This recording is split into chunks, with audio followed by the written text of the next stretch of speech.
This is a caravan awning panel. I'm going to show you how to remove the zips and put new zips on.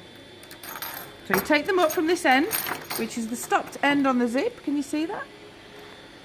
Take them all the way around to the other side.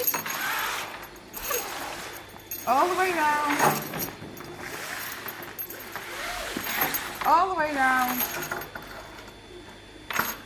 And off they come. So to put new zips back on, you have to make sure that you have the fat side of the zip, not the flat side. Fat side. And the fat side of the zip. Fat, thin.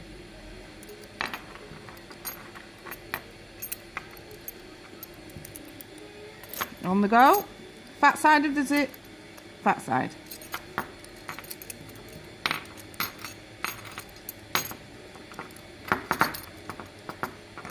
On it goes, and then you take them all the way back to the other side.